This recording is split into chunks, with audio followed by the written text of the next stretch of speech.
Hey, this is Mitch Lee from Fit Figure Bootcamp, and today is more of a mindset answer to a question that I get a lot. It's basically simply how to lose body fat. I think a lot of people get confused, and in this fury and confusion, they do things wrong.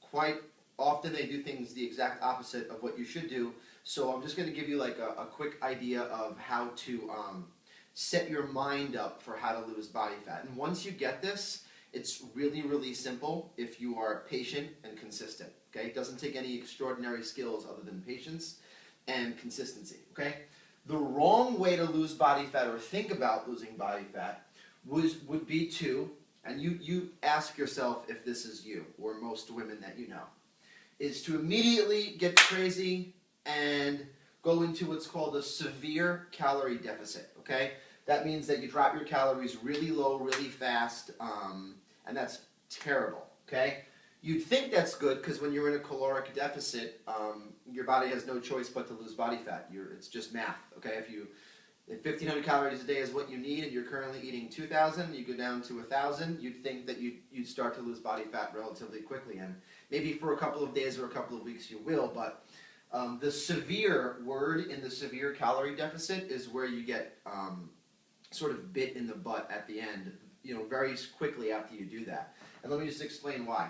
Anything severe, okay, anything fast, anything like that, the body takes as trouble, okay, emergency mode, okay, and it will actually slow your metabolism down, and it'll actually look for ways to store calories from food, because you're putting it in a severe alarm state. Okay, if you're putting it in a fight or flight state, and your body's really smart, you really can't outsmart it. You've got to kind of trick it a little bit. So if you put yourself in a severe caloric deficit, you are screwed. You are in trouble after a couple of days or 2 weeks. Your weight loss comes to a halt, and you'll be retaining water. You'll get bloated. You may even gain weight.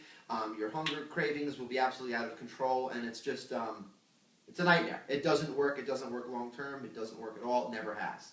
So severe caloric deficit is the wrong way to go about it, okay? And ask yourself, how many women actually do that? How many women do that? It's the first thing they do. Oh my God, I'm not eating all day. Oh my God, I'm just going to have breakfast. That's it. Bad, okay? The second thing that they do, once they realize after a couple of days or 2 weeks max that the severe caloric deficit is not working, what do? If they haven't already added it already, which is even more of a mistake, because that's just double trouble for the body, and you're putting your body through too much. So what's the second thing that most women do that you know, or maybe you, once the severe caloric deficit doesn't work? They add tons of cardio, right? They run around the block 5,000 times with pink dumbbells in the hope that they're going to burn as much body fat as possible while sticking to this mistake of a severe caloric deficit. Okay, all this is going to do is it's going to cause your body again to fight back at you, because now you are burning calories from cardio, and you have a severe caloric deficit, which is bringing down your metabolism because it's severe. Okay, so step number one, mistake in your mind. Step number two, mistake in your mind. And again, how many women do this in this exact order?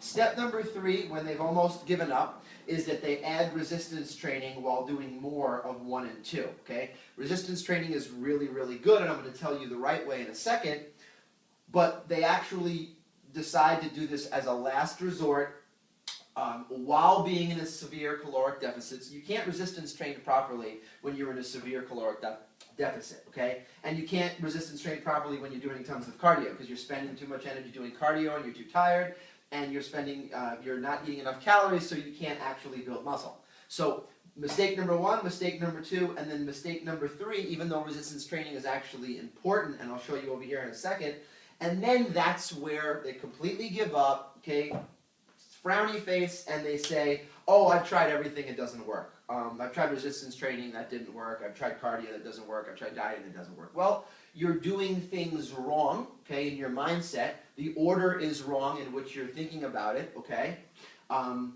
So that's wrong. But again, how many women do that? Boom, boom, boom. Let's go over here to the right side. This is the right way to think about losing body fat. First and foremost, it is about calories, okay? I'm not going to get into macronutrient breakdown, which is important, how many grams of protein, carbs, and fat. That is important, but maybe I'll do that in another video. But you don't want to be in a severe caloric deficit, you want to be in a slight caloric deficit, okay? This means 250 to 500 calories at most below your maintenance level will burn body fat, and it won't send the alarm signal to your body to fight back and slow its metabolism. So you can keep your metabolism at the same rate that it is, or it could even be elevated, okay, if you do some, movement while losing body fat, okay? This way, low metabolism fail. This way, metabolism the same. You could even increase it, and you can actually lose slowly but surely. Like I said, you're only going to wind up losing between 0.5 and 1.5 pounds per week at most for a woman, unless you're like 200 or 250 pounds and over, okay? If you're between 140 and 180, you're looking at 0.5 pound to 1.5 pounds, on average about 1 pound per week loss. So severe caloric deficit, slight caloric deficit. That's the first mind shift, okay? Once you're in a slight caloric deficit, you can continue to lose body fat for as long as you see the scale going down. You may not need even to move, okay? You don't have to necessarily move to lose body fat, okay? Now, what's going to happen eventually is that you're going to hit a plateau, and there's only so many calories that you can drop, okay? So instead of going to a severe caloric deficit, after the slight caloric deficit doesn't work anymore or not so fast, the second thing you want to add in, okay, is resistance training. Body weight exercises, dips, squats, lunges, plyometrics, jump squats, jump lunges, tubing, dumbbells, abdominal work, okay? This is the second thing that you want to add to your slight caloric deficit, okay? Now, 90% of the time, if you do these two things right, you'll never have to do cardio. You will never have to do traditional cardio as long as you're in a slight caloric deficit and you're adding proper resistance training 2 or 3 times a week with a personal trainer, by yourself, at home, in a boot camp situation, semi-private personal training situation, okay? That's what's really cool about this, okay? You can eliminate cardio and tons of cardio completely, okay?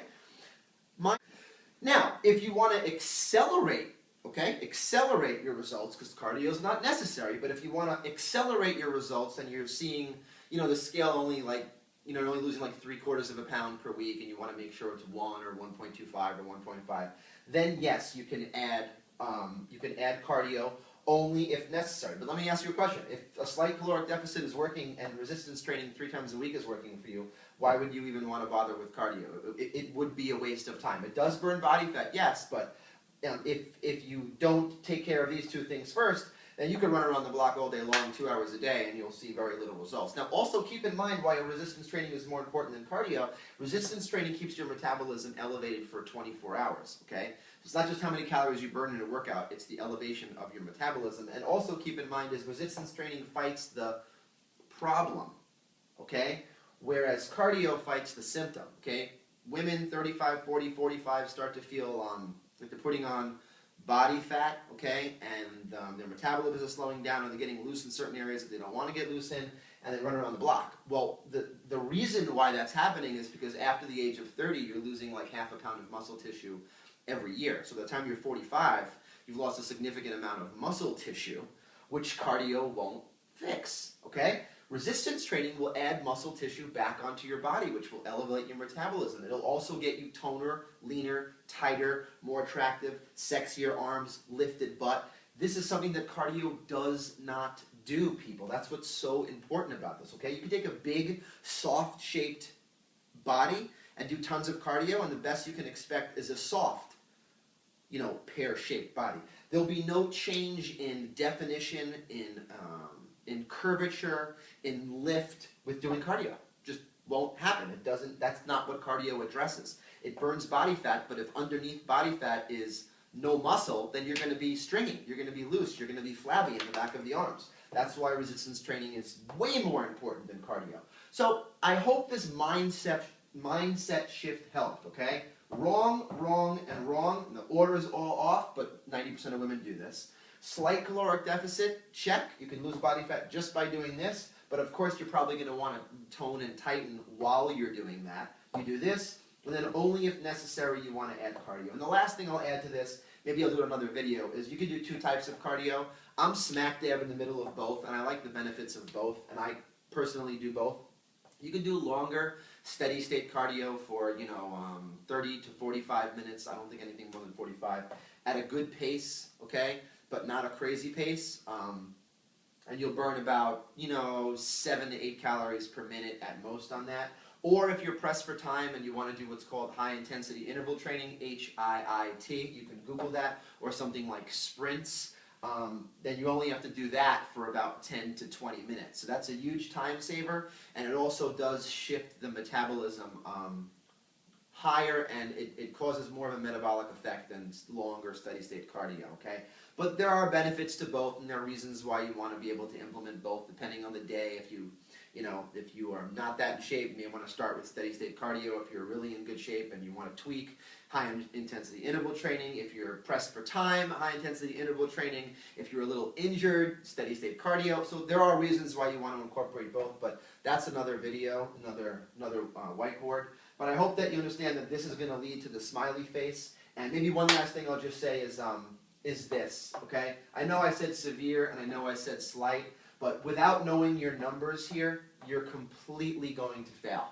You're going to be completely off, okay? Because what's severe and what's slight if you don't know what your baseline is? If you don't know how many calories your body needs to stay at the same weight that you are right now, then how can you go slightly lower than that line, because you don't know where that line is? So, it's really important that you understand that tracking your food on something like MyFitnessPal.com or, Spark People or anything that you use is really important. I do like the number, your goal body weight times 10 to 12, and you can manipulate that a little bit as a baseline. And I'm not going to get into macronutrient breakdown, but if you don't know your numbers, if you're going to ignore this, okay, and then just, say, oh, okay, I'll just watch what I'm eating, I'll just eat healthier, I'll eat clean, you're doomed to failure, in my opinion. Or you're going to see the slightest, most minimalist possible results that you can see when you could have maximum unbelievable changes in your body. This is like putting a blindfold on, me spinning you around 5 times, and you're going to try to throw darts at this board. Without knowing what number you are, it would be like an airplane pilot taking off, not knowing his destination, and having all of the electronics not working and just saying, I'll wing it. I'm just going to go that way. That's not good. Okay. I hope this helped. This is Mindset Mondays, and FitFigureBootcamp.com brings it to you and gives you the truth, even if the truth sometimes hurts a little bit. But just because I love you. Bye.